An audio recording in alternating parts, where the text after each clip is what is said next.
Fort de ses bonnes relations à la fois avec Kiev, Moscou et Washington, Israël est dans une position délicate. Alors que l'Ukraine aimerait un soutien politique, Tel Aviv ne souhaite pas prendre parti dans un conflit qui le dépasse. Israël marche sur des œufs. Alors que les tensions ne retombent pas dans le Donbass entre les républiques russophones et l'armée ukrainienne, Tel Aviv a du mal à se positionner sur ce conflit. Pourtant, Kiev multiplie les appels du pied. La vice-ministre ukrainienne des Affaires étrangères a ainsi sollicité le 18 février une plus grande implication de l'État hébreu dans la crise. La diplomate déplore en effet un manque de soutien politique. En raison des contacts entre Tel Aviv et Moscou au sujet d'un convoi humanitaire pour évacuer les ressortissants juifs.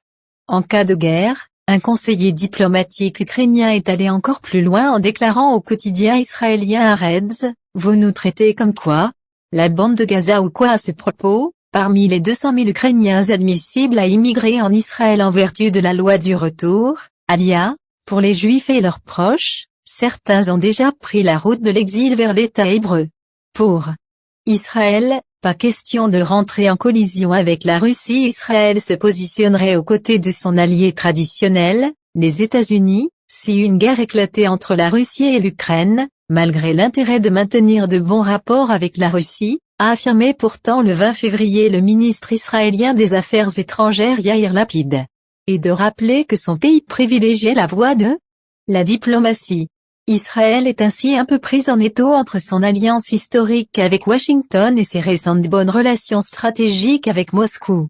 Tel Aviv serait ainsi obligé de ménager la chèvre et le chou, estime Gil Mihaeli, historien spécialiste d'Israël. Israël se serait bien passé de cette crise. Premièrement, il y a l'alliance avec les États-Unis et en second il y a la Russie. Il est donc hors de question de rentrer en collision avec la Russie, avec laquelle l'État hébreu entretient de bonnes relations dans son nouveau voisinage en Syrie, même s'il n'y a pas un alignement politique total, souligne-t-il au micro de Sputnik. En effet, pour éviter l'escalade, Moscou avait pu en 2018 persuader Téhéran de tenir les forces pro-iraniennes en Syrie à plus de 85 km du Golan.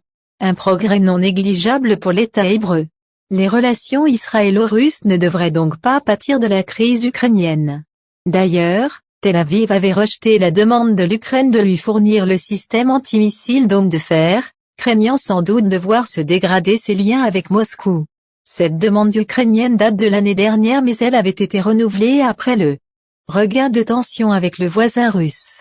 Il n'y aura jamais de soutien militaire à l'un ou à l'autre, ce n'est clairement pas la priorité, Israël se fait tout petit, martèle l'histoire.